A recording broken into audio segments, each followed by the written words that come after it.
Magandang araw sa lahat. Welcome po ulit dito sa ating channel, Ang Biyahe e Komida. Maraming salamat sa lahat ng nag-subscribe, indeed. Punta tayo sa ating topic, January 28, 2025.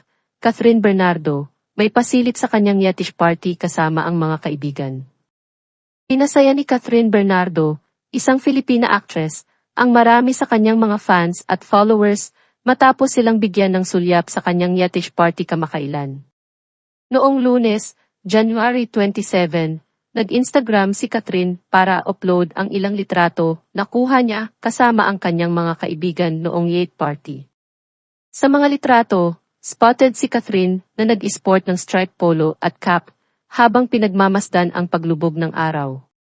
Just a girl who's always chasing after sunsets, ang isinulat ng kapamilya actress sa kanyang viral post ngayon sa Instagram tungkol sa party. Spotted with Catherine ang mga mabubuting kaibigan niya sa industriya, kabilang na ang veteran star na si Dolly De Leon. Spotted din ang iba pang tulad ni Rambo Nunez, Kyle Echari, Maymay Entrata, at Alora Sasam.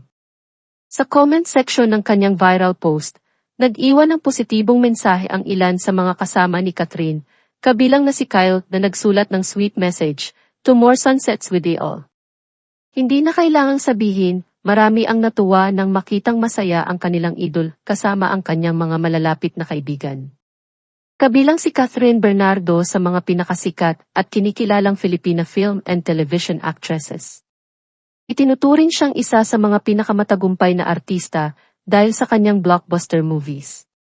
Si Catherine ay nagbida sa isa sa mga highest-grossing Filipino film of all time, ang Hello, Love, Goodbye, with Alden Richards. Tulad ng naunang naiulat ng Kami, isang taos-pusong sulat ang isinulat ni Catherine Bernardo sa kanyang ina na si Mommy Min. Noong linggo, January 5, nag-Instagram si Catherine para batiin ang kanyang mommy sa kanyang kaarawan. Pagkatapos ay nag-post siya ng serye ng mga larawan na kinuha niya kasama ang kanyang mommy sa paglipas ng mga taon. Samantala, kamakailan ay pinainit ni Catherine Bernardo ang puso ng kanyang mga fans at followers.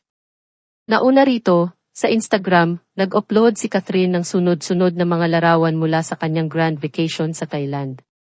Pagkatapos ay ipinakita niya ang kanyang strong support system sa mundo ng local show business. At yan ang atin latest showbiz chika update for today.